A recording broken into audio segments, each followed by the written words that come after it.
आज का विषय है संस्कारों की परंपरा।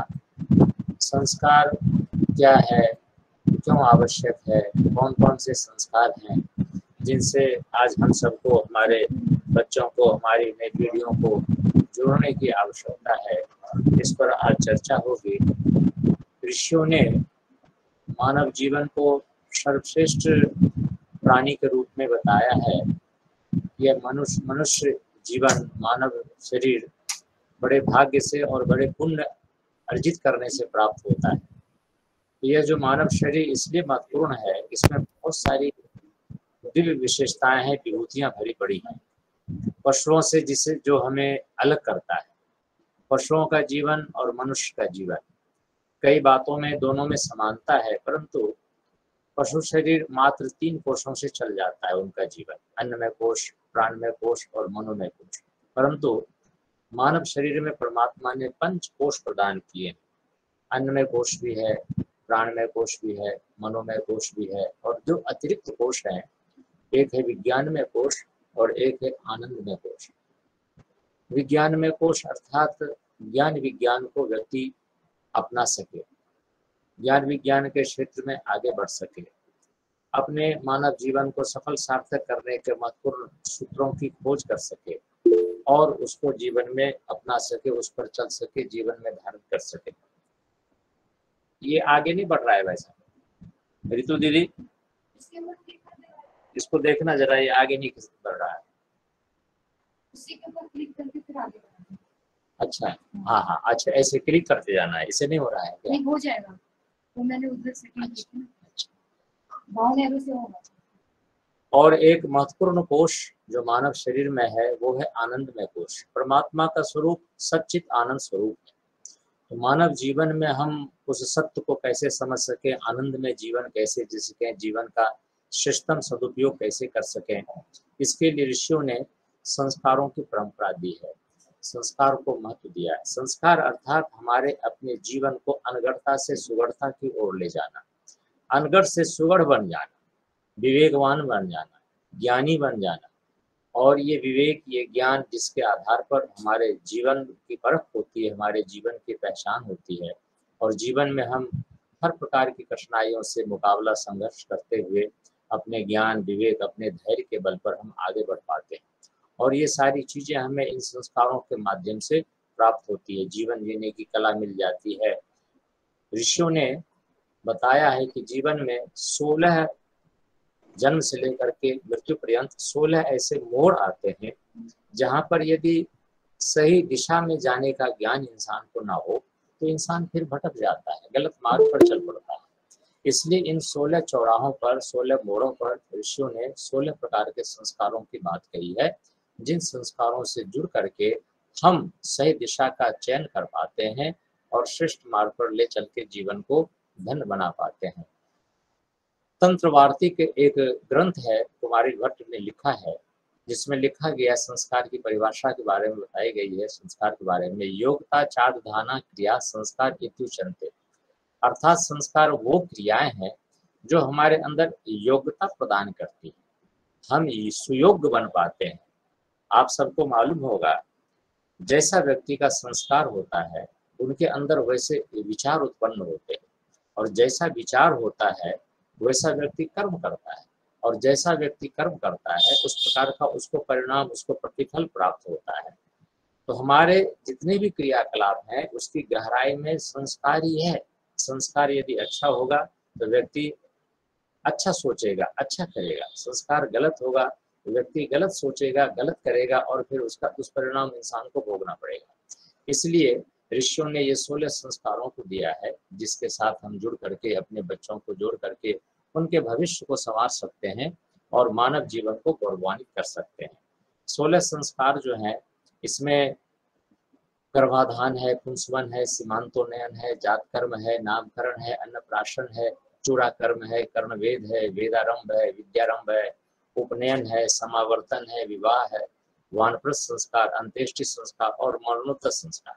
ये भारतीय धर्म ग्रंथों के अनुसार वैदिक परंपरा में ये 16 प्रकार के संस्कार, जो 16 बार हमारे जीवन को संस्कारित करने का एक विधान है, ये संपन्न कराए जाते हैं। जिसमें 8 संस्कार तो प्रवृत्ति मार्ग के हैं एवं 8 संस्कार मुक्ति मार्ग के हैं। गर्भ संस्कार, नामकरण संस्कार, अन्नप्राशन संस्कार, मुंडन संस्कार, विद्यारंभ संस्कार, युगोपवीत संस्कार, विवाह संस्कार, वानप्रस्थ संस्कार और मरणोत्तर संस्कार, इन 16 में से इन 10 को गुरुदेव ने मुख्य माना है। ये मुख्य ऐसे ऐसे संस्कार हैं जिसको आज करना आवश्यक है, क्योंकि कुछ संस्कार ऐसे हैं आज समय काल परिस्थिति का अनुरूप आज के योग्य नहीं है, आज की उसकी कोई उपयोगिता नहीं है। इसलिए कुछ गुरुदेव ने उन संस्कारों को इन 10 संस्कारों के अंतर्गत रख दिया है। 2 संस्कार कुछ गुरुदेव ने अपनी तरफ से जोड़ा है जो आज के लिए बहुत आवश्यक है। एक है जन्मदिन संस्कार और दूसरा है विवाह दिन संस्कार। संस्कार को आगे और यदि दार्शनिक दृष्टिकोण से देखें तो सत्कर्म और असत संस्कार का फल सत्कर्म का फल, कुसंस्कार का फल सत्कर्म और असत संस्कार का फल असत्कर्म होता है। विचार ही नहीं अपितु देह, इंद्रिय आदि की सभी चेष्टा से संस्कार उत्पन्न होते हैं। विचार से कर्म ही संस्कार के जनक होते हैं। बीज वृक्ष न्याय से सत्य है।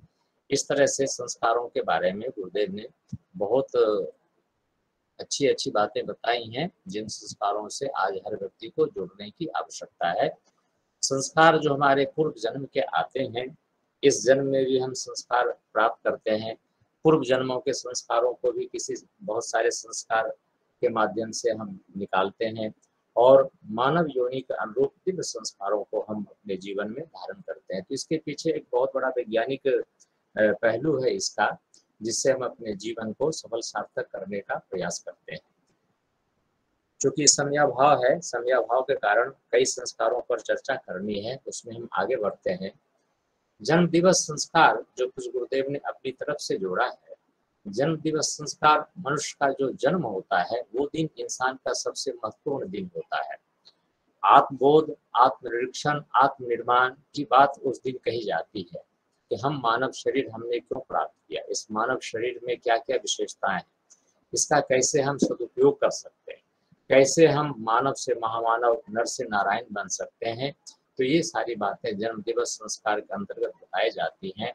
बहुत सारे ऐसे महामानव महापुरुष हुए हैं जिनका पूर्व का जीवन उतना अच्छा नहीं था, लेकिन वो अपने आप को जाना, अपने आप को समझा, अपने जीवनोद्देश्य को जाना और आगे चल करके बड़े महामानव देव मानव की श्रेणी में वो पहुंच पाए। जैसे महर्षि वाल्मीकि हैं, सूरदास जी हैं, तुलसीदास जी हैं, उंगलीमाल हैं।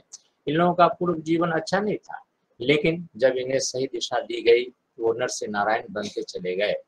तो जन्म दिवस संस्कार में कुछ ऐसे कर्मकांड हैं जिन कर्मकांडों में बहुत गूढ़ तत्व दर्शन छुपा हुआ है। जन्म दिवस संस्कार में सर्वप्रथम हम पंच तत्व का पूजन करते हैं। पंच तत्व का पूजन हम इसलिए करते हैं कि हमारा ये शरीर पंच तत्वों से बना है। ये प्रकृति भी, ये सृष्टि भी 5 तत्वों से बनी हुई है। तो इन 5 तत्वों का महत्व हम अपने जीवन में समझ पाए और उसका हम सदुपयोग कर सकें, प्रकृति के साथ तालमेल बना करके हम चल सकें। प्रकृति पर हम निर्भर करते हैं।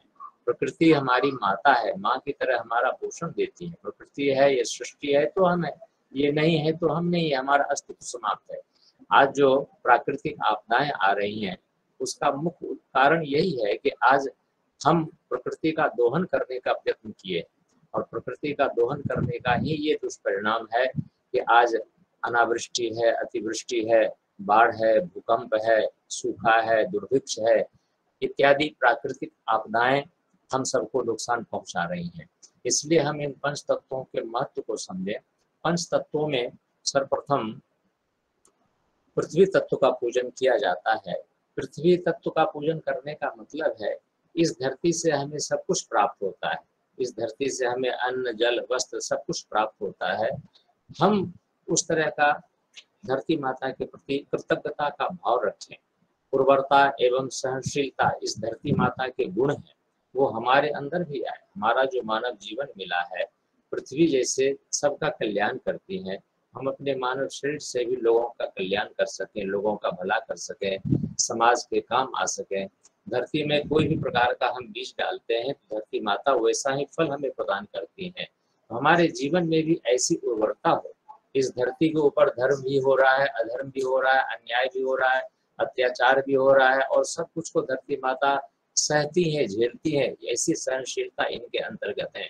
तो हमारे अंदर भी ऐसी सहनशीलता का भाव जागृत हो, इस भाव से पृथ्वी तत्व का पूजन किया जाता है कि उर्वरता एवं सहनशीलता के गुण हमारे अंदर विकसित हो सके। जल तत्व आता है, जल तत्व का पूजन हम इसलिए करते हैं कि जल शुद्धता का प्रतीक है, जल में शीतलता का गुण है, सरसता का गुण है। यदि दूषित जल हम पी लें तो हम बीमार हो जाते हैं, शुद्ध जल पी करके ही हम स्वस्थ रह सकते हैं। धरती पर 3 भाग जल है, उसी प्रकार से शरीर में भी 70% भाग हमारे शरीर में जल का स्थान है। तो हम इस जल की महत्ता को समझें।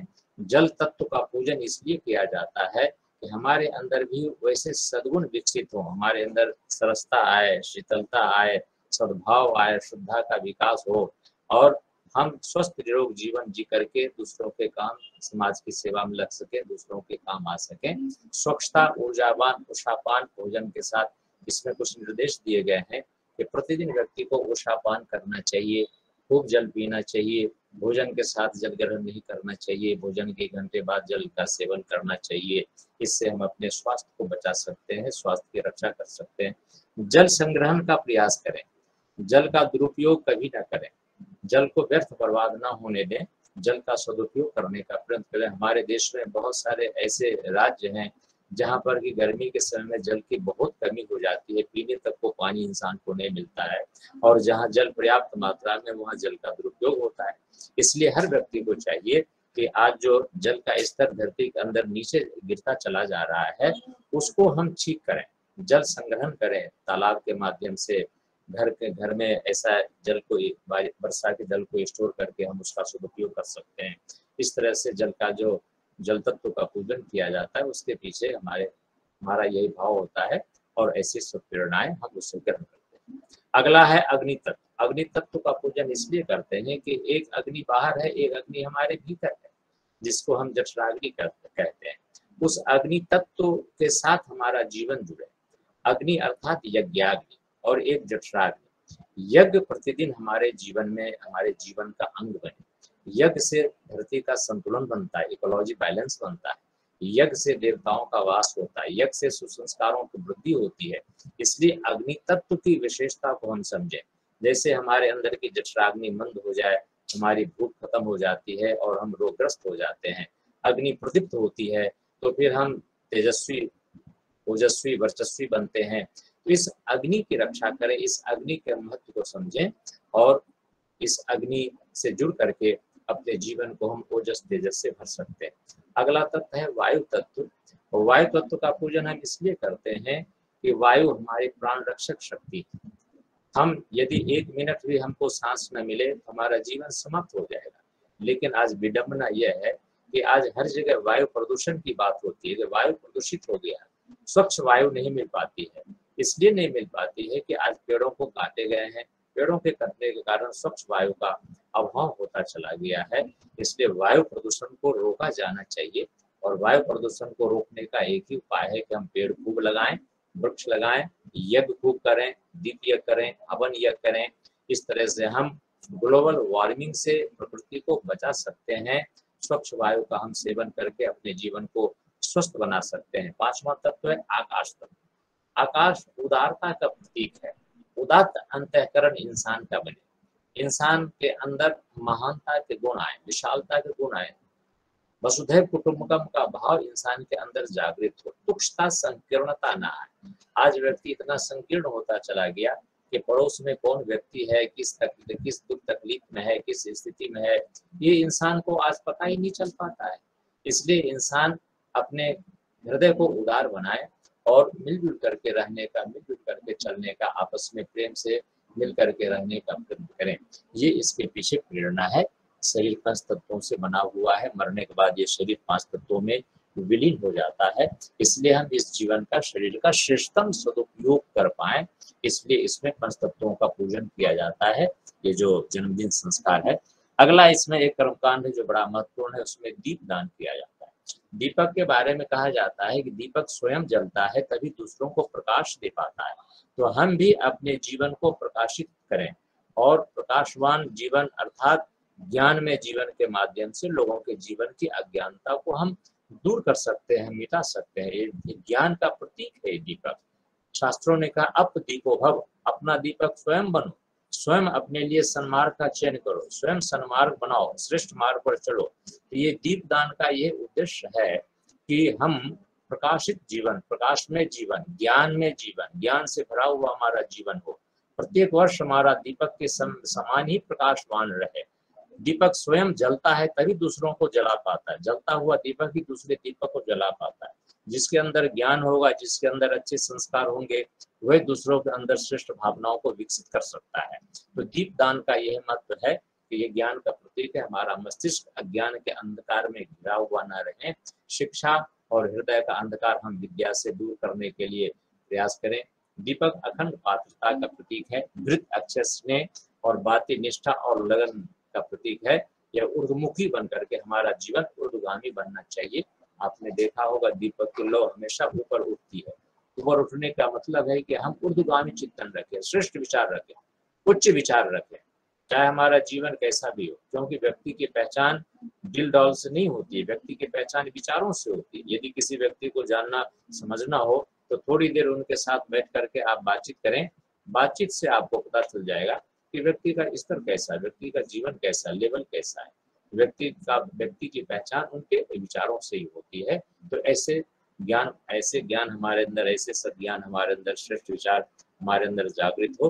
तो जन्मदिन में क्या करते हैं कि बच्चे जितने वर्ष के हो गए उतने दीपक तो जलाते हैं, एक बड़ा सा दीपक उसमें और जलाया जाता है, जिससे कि हमारा अगला जीवन और बेहतर बन सके। यह जन्मदिन का मुख्य उद्देश्य होता है। जीवन का लेखा जोखा इस दिन रखा जाता है कि हमारा जीवन श्रेष्ठ मार्ग पर चल करके जीवन का हम सदुपयोग कर पाए। इसका एक महत्वपूर्ण पक्ष है कि इस जन्मदिन के अवसर पर व्यक्ति को एक बुराई का त्याग करना चाहिए और एक अच्छाई को ग्रहण करना चाहिए। बुराइयों में आ जाता है, बहुत सारी बुराइयां हैं, जैसे नशा है, मांसाहार है, व्यभिचार है, चोरी, बेईमानी, जुआ, फैशन परस्ती, आलस, क्रोध, चटोरापन, कामुकता, शेखीखोरी, कटुभाषण, ईर्ष्या, द्वेष, कृतज्ञता, ये सारी ऐसी बुराइयां हैं जिन बुराइयों से इंसान को बचने का प्रयास करना चाहिए। और यदि प्रत्येक जन्मदिन के शुभ अवसर पर एक बुराई का परित्याग किया जाए तो धीरे धीरे व्यक्ति बुराई विकार शून्य होता चला जाएगा और इंसान देवता बनता चला जाएगा। परम पूज्य गुरुदेव का यही लक्ष्य है, ये उद्देश्य है। मानव में देवत्व का उदय, धरती पर स्वर्ग का अवतरण। मनुष्य के अंदर श्रेष्ठ संस्कारों को जागृत करना है और उस संस्कारों को समाप्त करना है। ये धीरे धीरे इन बुराइयों के सत्संकल्प के माध्यम से व्रत धारण के द्वारा संभव हो सकता है। और इसमें कुछ अच्छाइयां भी हैं जिन अच्छाइयों को हम ग्रहण कर सकते हैं, अच्छाइयों को हम धारण कर सकते हैं। जैसे रात को जल्दी सोना है, प्रातःकाल जल्दी उठने का क्रम, व्यायाम प्रतिदिन करना चाहिए, आसन प्राणायाम रोज होना चाहिए, नियमित जप और ध्यान होना चाहिए, स्वाध्याय प्रतिदिन करना चाहिए, बड़ों का सम्मान करना चाहिए, चरण स्पर्श करना चाहिए, सादगी में जीवन हो, मितव्ययी जीवन हो, प्रसन्न रहने की आदत हो, मधुर भाषण हो, दिनचर्या हमारी बिल्कुल व्यवस्थित हो, आलस्य जीवन में ना हो, व्यक्ति निर्माण, परिवार निर्माण पर विशेष ध्यान दे सकें। तो ये सारे सद्गुण है, ये सारी सत्प्रवृत्तियां हैं जिसको हम अपना सकते हैं। और ये जन्मदिन के अवसर पर ऐसी बातें बताई जानी चाहिए कि जन्मदिन के अवसर पर इन सब प्रवृत्तियों से जुड़ करके हम अपने जीवन को ऊंचा उठा सकते हैं, जीवन को धन्य बना सकते हैं। एक संस्कार इसमें और कुछ गुरुदेव ने अपनी तरफ से जोड़ा है जो आज के लिए बहुत महत्वपूर्ण है, जिसका नाम है विवाह दीपोत्सव संस्कार। विवाह दीपोत्सव संस्कार आज के लिए इसलिए महत्वपूर्ण है कि आज जो विवाह होते हैं तो पति भी पढ़ा लिखा जॉब करने वाला, पत्नी भी पढ़ी लिखी जॉब करने वाली, कोई किसी से कम नहीं, आपस में सामंजस्य नहीं बन पाता है, ईगो टकराता है, अहंकार टकराता है और विवाह आज बहुत जल्दी विवाह संबंध आज विच्छेद हो जाता है, विवाह संबंध टूट जाता है। हमारे एक वकील साहब हैं दिल्ली में, उन्होंने कहा दिल्ली हाई कोर्ट में सबसे अधिक मुकदमा तलाक के, जो तलाक कभी मुसलमानों में हुआ करता था आज हिंदू परिवारों में भी वो तलाक घर कर गया है। तो विवाह दीपोत्सव संस्कार इसलिए हम मनाते हैं कि हम वैवाहिक संबंध को, उसके महत्व को हम समझ सकें। क्योंकि ऋषियों ने जो ये विवाह संस्कार दिया है, ये विवाह जो पद्धति दी है, ये दो आत्माओं के मिलन, दो परिवार के मिलन, दो समाज के मिलन, दो अपरिचित लोग एक दूसरे से मिलते हैं और जीवन भर साथ रहने का प्रयत्न करते हैं, जीवन भर साथ रहते हैं। और जीवन भर नहीं, एक जन्म नहीं, कई जन्मों तक वैवाहिक संबंध बना रहता है, ऐसा हमारे शास्त्रों में बताया गया है। इसलिए विवाह दीक्षोत्सव संस्कार, विवाह तो आज ऐसे हो जाते हैं कि किसी को पता ही नहीं चल पाता है, आधे घंटे में, पौन घंटे में शादियां संपन्न हो जाती हैं। विवाह का क्या उद्देश्य, विवाह का क्या क्यों करने जा रहे हैं विवाह, वर कन्या को न सुनने का न समझने का मौका मिलता है, और फिर झटपट शादियां हो जाती हैं और विवाह के अर्थ को व्यक्ति समझ नहीं पाता, इसके उद्देश्य को जान नहीं पाता है। इसलिए विवाह संस्कार इसलिए आवश्यक है कि व्यक्ति वैवाहिक संबंध को, दाम्पत्य जीवन के महत्वपूर्ण सूत्रों को जो ऋषियों ने प्रदान किए हैं उसको व्यक्ति अपना सके, उस पर चल सके, तो खुशहाल दाम्पत्य जीवन व्यक्ति का हो सकता है, दाम्पत्य जीवन खुशहाली से बीत सकता है। विवाह संस्कार में कुछ संक्षिप्त कर्मकांड है जो बड़े महत्वपूर्ण है, जिसमें प्रतिज्ञाएं कराई जाती है। जैसे विवाह के समय भी प्रतिज्ञाएं होती है, विवाह दीक्षोत्सव संस्कार के समय भी उन प्रतिज्ञाओं को स्मरण कराया जाता है। पति के द्वारा कुछ प्रतिज्ञाएं ली जाती हैं, जैसे कटु वचन या गाली आदि का प्रयोग न करना, कोई दोष या भूल हो तो उसे एकांत में ही बताना, बाहर के लोगों के सामने उसकी तनिक भी चर्चा न करना, युवती स्त्रियों के साथ अकेले में बात न करना, पत्नी पर संतानोत्पादन का कम से कम भार लादना, उसे पढ़ाने के लिए कुछ नियमित व्यवस्था बनाना, खर्च का बजट पत्नी की सलाह से बनाना और उसका प्रभुत्व रखना, गृह व्यवस्था में पत्नी का हाथ बटाना, उनके सद्गुणों की समय समय पर प्रशंसा करना, बच्चों की देखभाल, साथ संभाल, शिक्षा दीक्षा पर समुचित ध्यान देकर पत्नी का काम सरल करना, पर्दा का प्रतिबंध न लगाकर उसे अनुभवी स्वावलंबी होने की दिशा में बढ़ने देना, पत्नी के अभावग्रस्त हो जाने उनकी समुचित सुविधा का ध्यान रखना। तो ये पति के द्वारा इसमें कुछ प्रतिज्ञाएं ली जाती है। तो पत्नी के द्वारा भी कुछ प्रतिज्ञाएं ली जाती हैं। पत्नी के द्वारा यह प्रतिज्ञाएं ली जाती हैं कि छोटी छोटी बातों पर कूटने, झल्लाने या रूठने की आदत को छोड़ना, बच्चों से कटु शब्द न कहना, गाली देना, मारना पीटना ऐसा बंद करना चाहिए, सास ननद जिठानी आदि बड़ों को कटु शब्दों में कभी उत्तर नहीं देना चाहिए, हंसते मुस्कुराते रहने और सहन करने की आदत डालना चाहिए, परिश्रम से जी नहीं चुराना चाहिए, आलस्य का त्याग करना चाहिए, साबुन सुई बुहारी इन तीनों को दूर न जाने देना। अर्थात टूट फूट की मरम्मत हम घर में कर सकते हैं, कई चीजों को जो हम टूट गया तो उसको हम फेंक देते हैं, नहीं, हम उसकी मरम्मत कर सकते हैं, कपड़े को हम फट गया तो उसकी हम सिलाई कर सकते हैं। इस तरह से हम अपने दाम्पत्य जीवन में कम खर्चे में अपने खुशहाल जिंदगी को हम जी सकते हैं।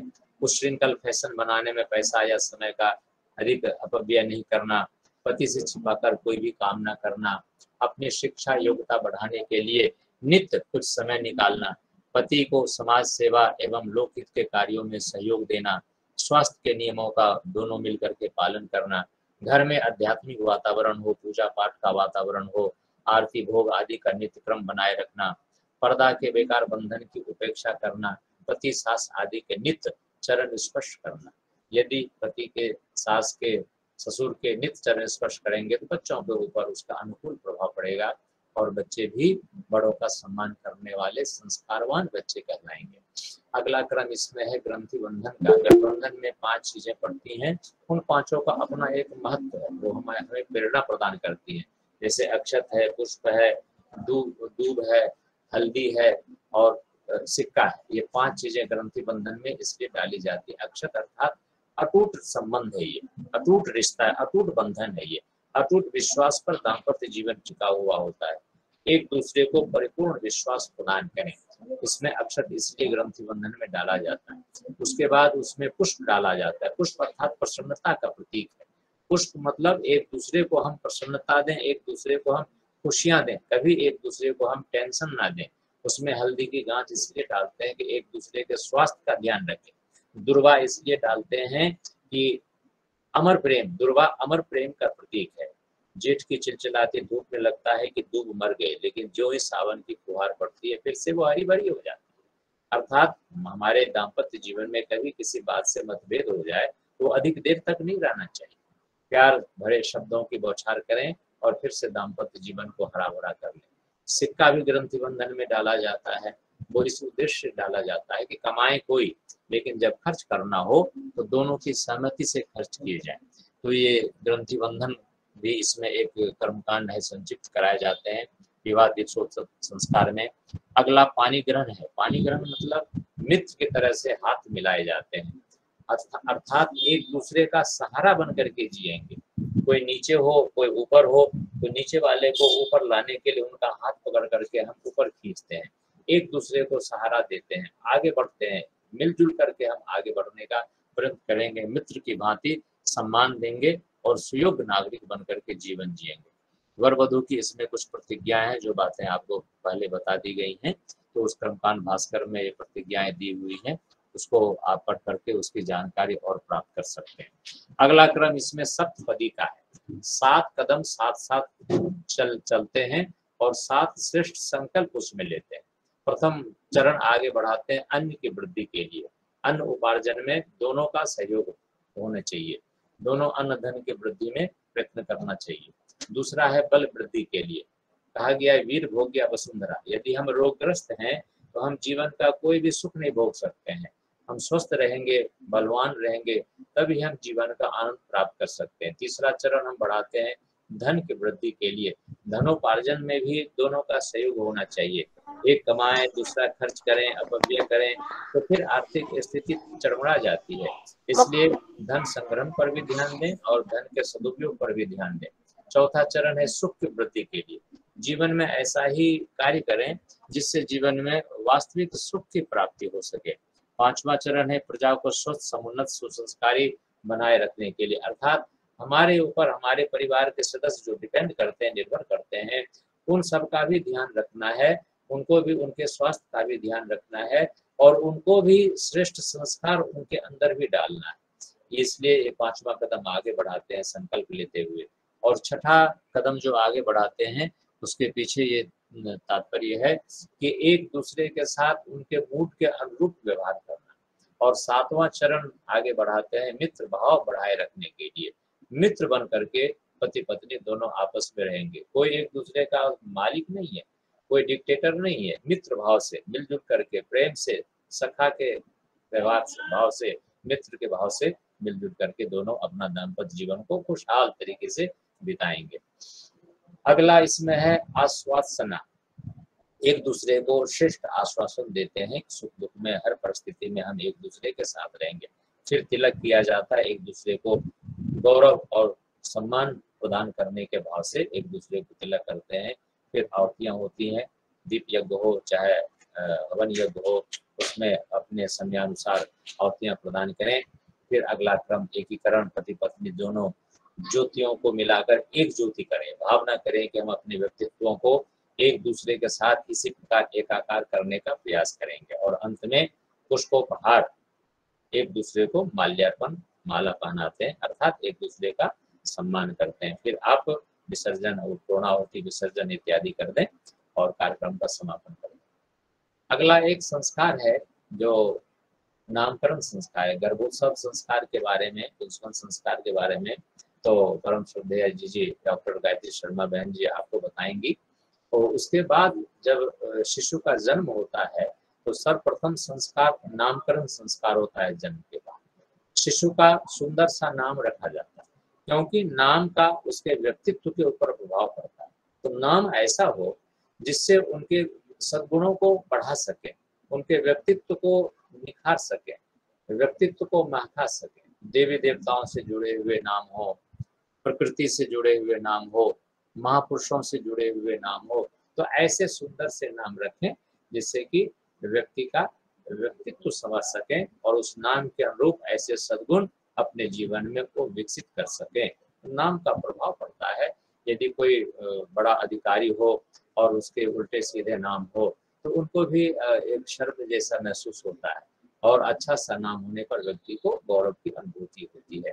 तो नामकरण संस्कार के पीछे यह दर्शन है। नामकरण संस्कार में कुछ कर्मकांड हैं जो आवश्यक है कराना, और उसको कराने के पीछे एक दर्शन छुपा हुआ है। इसमें सबसे पहले मेखला बंधन कराया जाता है। मेखला बंधन का उद्देश्य है, कमर में एक कच्चा धागा है या कलावा है या कमरबंद है, वो कमर में बच्चे को बांधा जाता है। उसके पीछे उद्देश्य यह है कि बच्चों के अंदर कभी आलस्य नहीं आने देना चाहिए।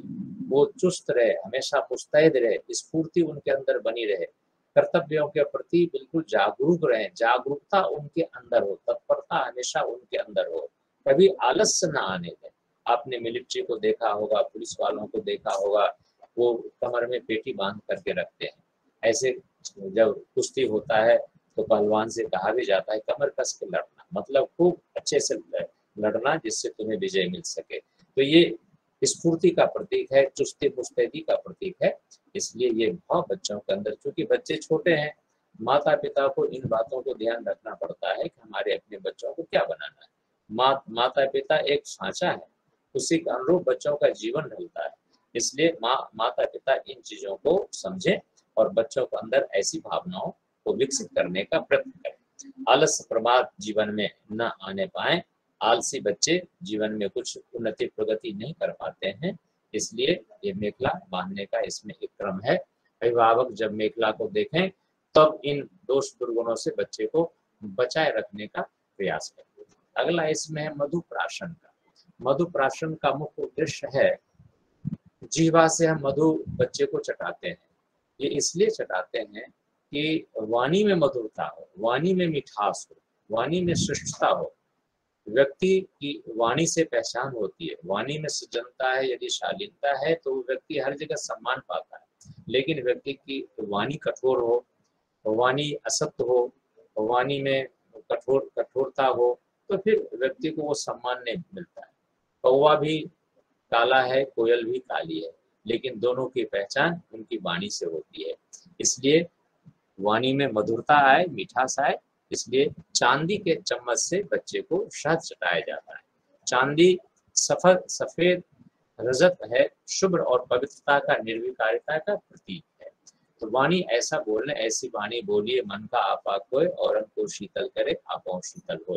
अर्थात ऐसी वाणी का हम प्रयोग करें जिससे दूसरों को भी अच्छा लगे और अपने को भी अच्छा लगे। इसलिए इसमें मधुप्राशन कराए जाते हैं। अगला सूर्य नमस्कार है। सूर्य में तेजस्विता है, सूर्य में गतिशीलता है, सूर्य में प्रकाश है, सूर्य में उष्मा है। तो हम बच्चों के अंदर ऐसे सद्गुण विकसित करें, सूर्य जैसी तेजस्विता, सूर्य जैसे गुण, प्रकाश बिखेरने के गुण, सद्ज्ञान बिखेरने के गुण, हमेशा तत्परता, हमेशा लगन, तेजस्विता, गतिशीलता बच्चों के अंदर बनी रहे। इसलिए हम सूर्य भगवान का दर्शन करते हैं। धैर्य, स्थिरता और दृढ़ निश्चय के साथ निरंतर आगे बढ़ते रहने के गुण हम बालक में विकसित कर पाए। इसलिए सूर्य भगवान के सामने बच्चों को ले जाकर के सूर्य नमस्कार का क्रम होता है। अगला है भूमि पूजन और धरती माता को स्पर्श करने वाला क्रम। धरती माता में सहनशीलता है, कर्तव्यनिष्ठा है, क्षमाशीलता, उदारता है। ये भाव बच्चों के अंदर विकसित करें। देशभक्ति के का भाव बच्चों के अंदर विकसित करें। कहा भी गया है, जननी जन्मभूमिश्च स्वर्गादपि गरीयसी। जननी और जन्मभूमि स्वर्ग से भी बढ़कर के होती है। इसलिए ऐसा भाव बच्चों के अंदर हम विकसित कर पाए।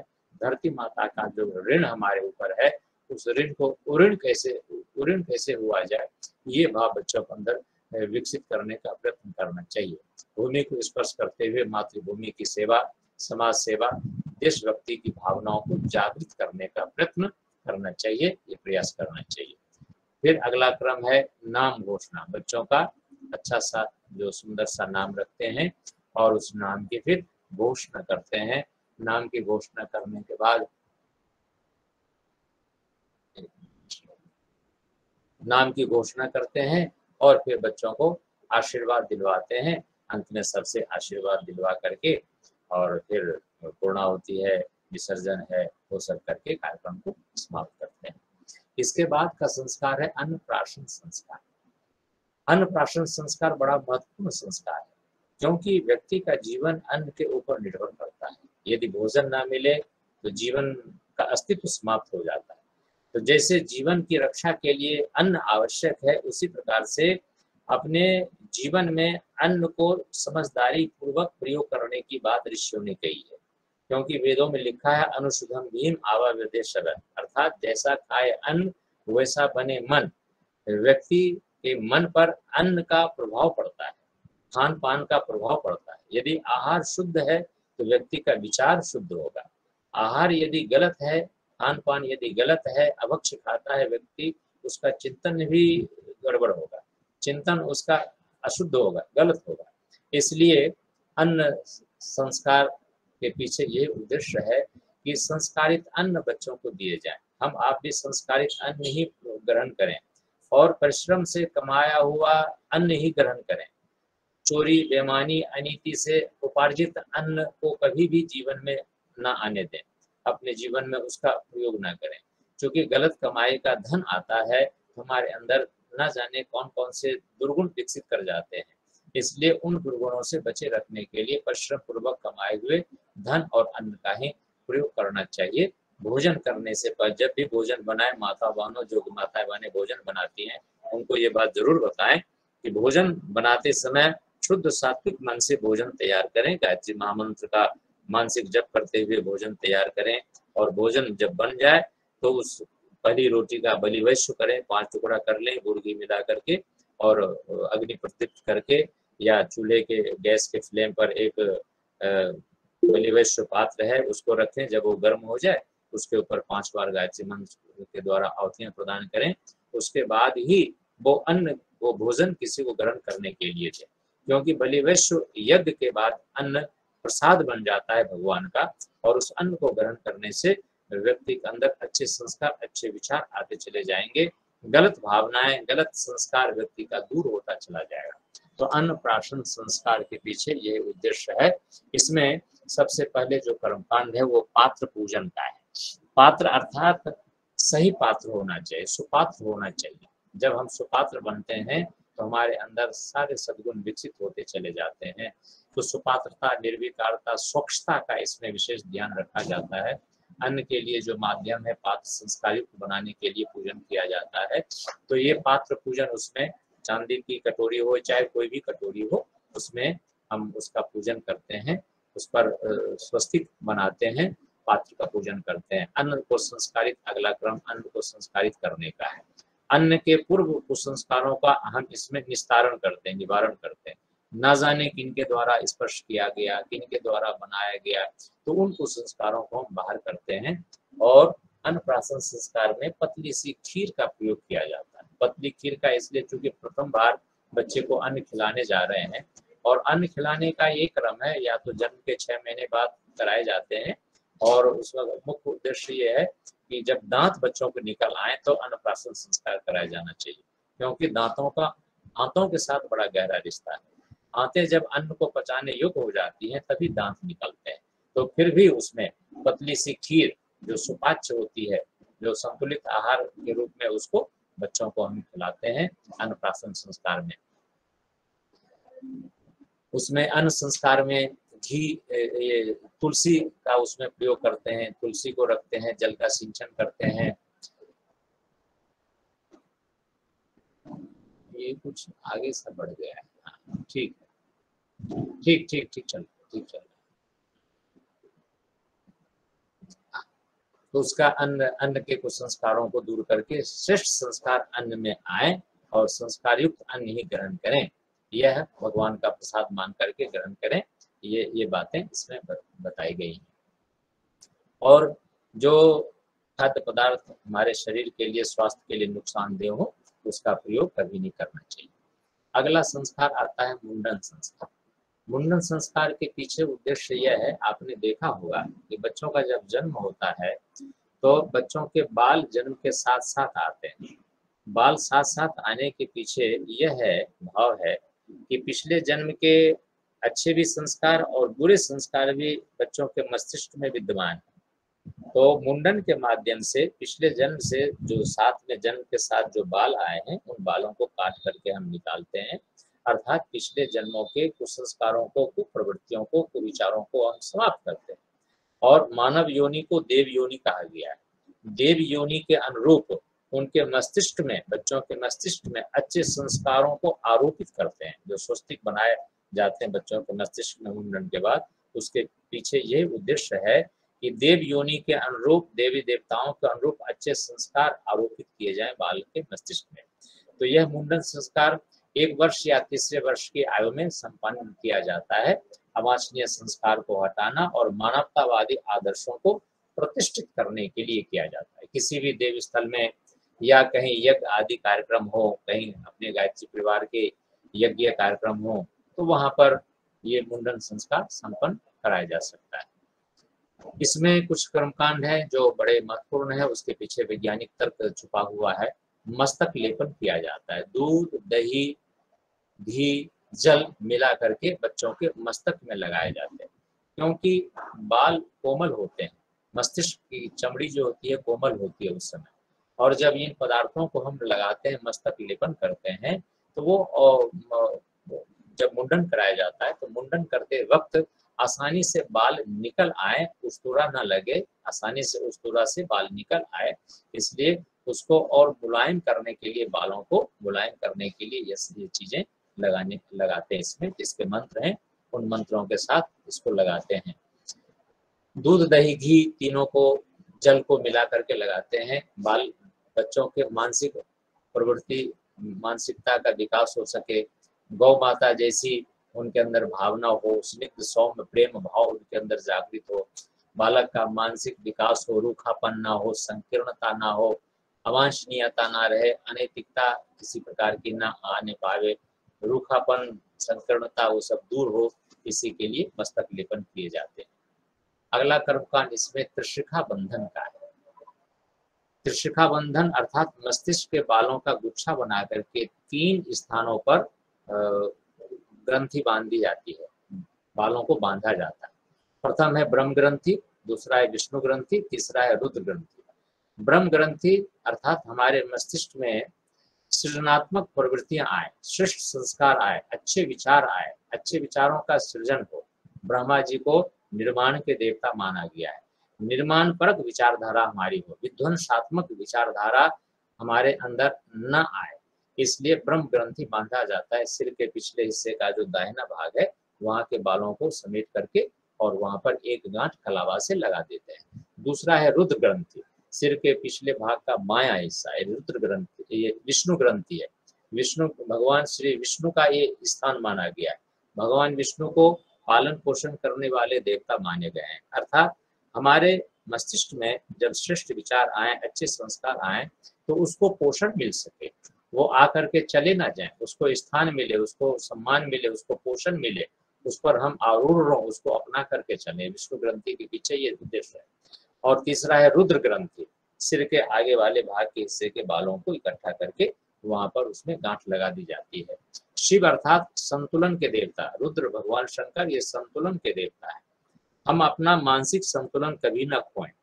हमारे जीवन में बहुत सारी ऐसी मुश्किलें आती हैं जहां हम अपना मानसिक संतुलन खो बैठते नहीं।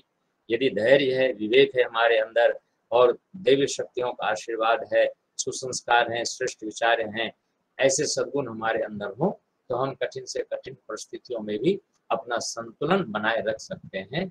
तो इस भाव से ये त्रिशिखा बंधन कराए जाते हैं। फिर अगला क्रम है छुरा का पूजन, जिससे मुंडन कराए जाएंगे। छुरा है, कैंची है, उसका पूजन कराया जाता है।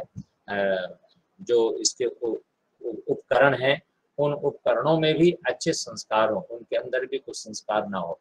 पूजन करने का यह भी उद्देश्य है कि वो साफ सुथरे हों, उसमें किसी प्रकार के वायरस चिपके हुए ना हो, जिससे उस पर गलत मन के ऊपर, मस्तिष्क के ऊपर गलत असर पड़ सके। अगला क्रम है त्रिशिखा कर्तन, जो 3 गांठ हम लगाए हैं बालों का, उन तीनों गांठों को फिर एक एक करके हम काटते हैं, अर्थात बालक के मस्तिष्क के कुछ संस्कारों को, दुष्प्रवृत्तियों को हम हटाते हैं, उखाड़ने का प्रयत्न करते हैं। जैसे माली खेती करता है, बगीचा लगाता है, तो जो झाड़ झंखार होते हैं उसको समय समय पर उसकी कटाई छटाई करते रहते हैं। उसी प्रकार से बालक के मस्तिष्क में कभी भी कुछ संस्कारों को पनपने ना दें। त्रिशिखा कर्तन के पीछे ये उद्देश्य है।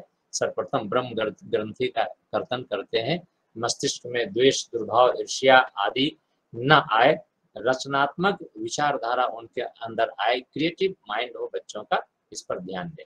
विष्णु ग्रंथि का कर्तन करते हैं कि अंदर में उठने वाली हीन स्वार्थपरक विचारों को हम महत्व ना दें, उसको पोषण ना दें, श्रेष्ठ विचारों को हम पोषण दें। रुद्र ग्रंथि कर्तन का उद्देश्य है कि अशिव प्रवृत्तियों को हम मस्तिष्क में न आने दें।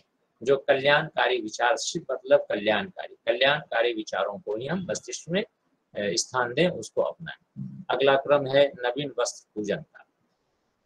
बच्चों का मुंडन होता है, मुंडन के बाद नए वस्त्र पहनाए जाते हैं, तो उन नए वस्त्रों का सबसे पहले पूजन कराया जाता है।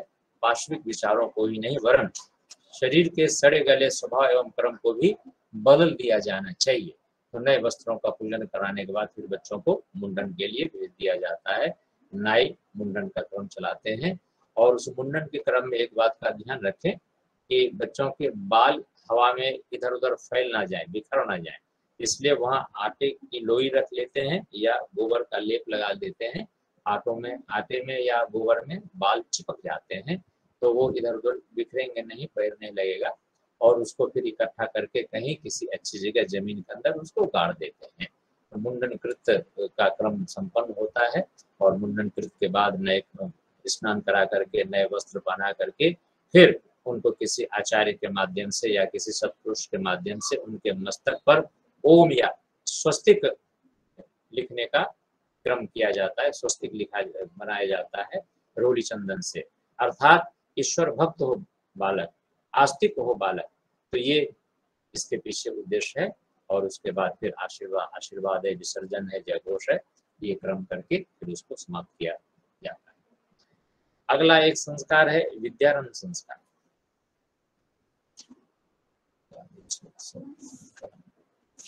विद्यारंभ संस्कार तब कराए जाते हैं जब बच्चे पढ़ने लिखने योग्य हो जाते हैं। विद्या और शिक्षा, ये दो शब्द आए हैं हमारे सामने। शिक्षा अर्थात जो भौतिक जगत की जानकारी, जिसको हम एजुकेशन कहते हैं, जिसको हम सामान्य जानकारी कहते हैं। विद्या अर्थात सद्गुणों को विकसित करने की विधा, वो विद्या है। विद्या के बारे में कहा गया है कि विद्या ददाति विनयम विनयात याति पात्रता। विद्या वह है जो हमें विनम्रता देती है, शालीनता देती है, पात्रता देती है, और उससे हम जीवन में सब कुछ प्राप्त कर लेते हैं। विद्या के बारे में और कहा गया सा विद्या या विमुक्त है। विद्या वह है जो हमें संसार के दुखों से मुक्त करती है, संसार के बंधनों से मुक्त करती है। तो बच्चों को हम सिर्फ शिक्षा ही ना दें, स्कूली ज्ञान ही ना दें, किताबी ज्ञान ही ना दें, उसे एक योग्य नागरिक बनाने का भी शिक्षण दें। और कहा गया है कि सबसे प्रथम पाठशाला घर है। घर में ही इंसान को पहली शिक्षा मिलती है, पहली विद्या मिलती है, अच्छे संस्कार मिलते हैं, और प्रथम गुरु माँ को कहा गया है। तो माता पिता का जैसा आचरण विचार व्यवहार होता है वो बच्चों के ऊपर पड़ता है। बच्चे देख करके सीखते हैं, नकल करते हैं, इसलिए बच्चों के सामने हम हमेशा अच्छा व्यवहार करके उनके सामने प्रस्तुत हो, प्रदर्शित करें, जिससे बच्चे हमारे अच्छे विचारों को, हमारे अच्छे क्रियाकलापों को वो ग्रहण कर सके। तो विद्यारंभ संस्कार के पीछे यही है कि मात्र शिक्षा, मात्र किताबी ज्ञान ही बच्चों को ना दें, बच्चों को व्यवहारिक ज्ञान भी दें, बच्चों को आध्यात्मिक ज्ञान भी दें, बच्चों के अंदर अच्छे संस्कार भी डालने का प्रयत्न करें। ये विद्यारंभ संस्कार कराए जाते हैं। स्कूल में एडमिशन कराने से पहले ये विद्यारंभ संस्कार पट्टी पूजन का क्रम चलता है। इसमें कुछ संस्कार हैं जो बड़े महत्वपूर्ण हैं और प्रेरणाप्रद है। इसमें गणेश जी का और माता सरस्वती का पूजन किया जाता है। गणेश जी को विद्या और सरस्वती को शिक्षा का प्रतीक मानते हैं। शिक्षा का प्रतिनिधित्व माता सरस्वती करती हैं, जो स्कूलों में पढ़ाई जाती है। भाषा, लिपि, गणित, इतिहास, कला, विज्ञान आदि ये सब भौतिक ज्ञान है। मस्तिष्क की क्षमता विकसित करने के लिए आवश्यक है।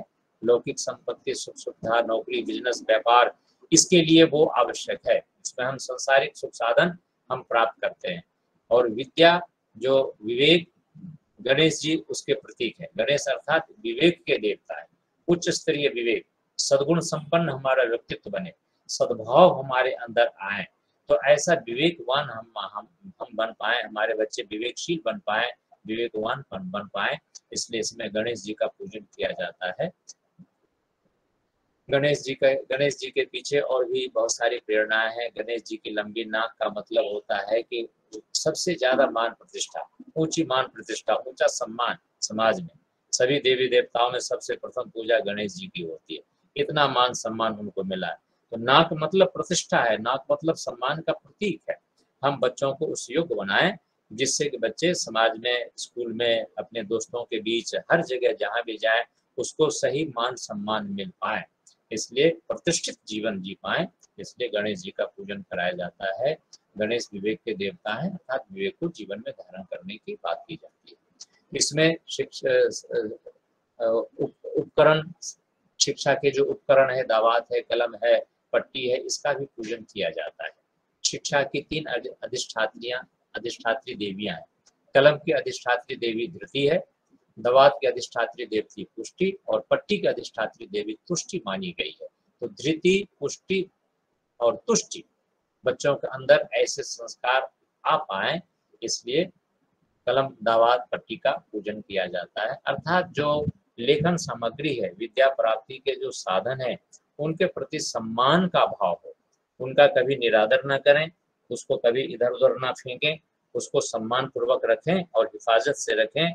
एक पुस्तक को इस तरह से हम पढ़ाई करें, बच्चों में ये बात बताएं कि उन पुस्तकों का लाभ कोई अन्य विद्यार्थी भी ले सके। जब हम पढ़ करके अगली कक्षा में जाते हैं तो फिर पिछली कक्षा के विद्यार्थी उन पुस्तकों का लाभ उठा सके। यदि उसको इधर उधर हम लापरवाही तरह रखेंगे, फट चिट जाएगा, तो दूसरे बच्चे उसका लाभ उठा नहीं पाएंगे। तो ये इसमें उसका पूजन करने का मतलब है।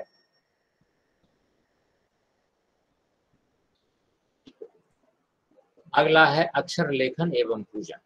अब पूजन के बाद जो है उस पर अक्षर लेखन कराते हैं। तो सबसे पहले वहां पर ओम बड़े अक्षरों में लिखाए जाते हैं, उसके बाद भूर्भुवः स्वः ये शब्द लिखाया जाता है।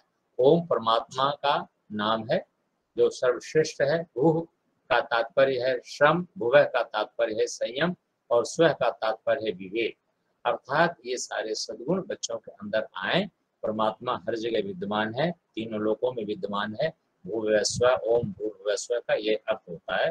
तो सर्वप्रथम उसको बच्चों को ओम भूर्भुवः स्वः का लेखन करवाते हैं। उसके बाद बच्चे जब आगे पढ़ने लग जाते हैं तो फिर पूरा गायत्री मंत्र का लेखन करवाते हैं और प्रयत्न ये करें कि बच्चे गायत्री महामंत्र का लेखन नित्य नियमित रूप से करें। मंत्र लेखन से बच्चों में एकाग्रता भी आएगी, हैंड राइटिंग भी उसकी अच्छी बनेगी और दैवी कृपा भी, दैवी शक्तियां भी उनके अंदर आएगी, दैवी सद्गुण भी उनके अंदर विकसित होंगे। विद्या का मतलब जो मनुष्य के सद्गुणों को बढ़ाएं। भूर्भुवः स्वः का सर्वप्रथम लेखन इसी दृष्टिकोण से कराया जाता है। इसलिए लिखाए जाते हैं कि बालक परमात्मा को अपनी मनोभूमि में सर्वोपरि स्थान दे, आस्तिक बने, ईश्वर से डरे, संयमी सदाचारी बने, विवेकवान बने। इसलिए ये पंचाक्षरी मंत्र का लेखन कराया जाता है बच्चों से और ये विद्यारंभ संस्कार उसके बाद विसर्जन करें, बच्चों को आशीर्वाद दें और संस्कार का कार्यक्रम को उसको संपन्न कराएं। तो ये संस्कार हैं जो बहुत ही महत्वपूर्ण संस्कार हैं, छोटे छोटे संस्कार, और ये संस्कार कम आयु में बच्चों में कराए जाते हैं। क्योंकि जो बाल्यावस्था होती है बच्चों की, वो गीली मिट्टी के समान होती है। उसी समय आप कोई भी मूर्ति बना सकते हैं। गीली मिट्टी से जैसे कोई मूर्ति बनाई जा सकती है, मिट्टी सूख जाए उससे कोई मूर्ति कुछ भी नहीं बनाया जा सकता है। तो गीली मिट्टी के समान बाल्यावस्था होती है बच्चों की और उस अवस्था में ही बच्चों में अच्छे सद्गुण विकसित किए जा सकते हैं। इसलिए ऋषियों ने इन संस्कारों को हमें दिया है और उनकी बहुत बड़ी देन है, हमारे ऊपर बड़ा उपकार है मानव जाति के ऊपर। जो ऋषियों ने ये 16 संस्कार दिया, उन संस्कारों से हम अपने बच्चों को जोड़ें जिससे हमारे बच्चे आगे चल करके श्रेष्ठ नागरिक बन पाए। बहुत बहुत धन्यवाद।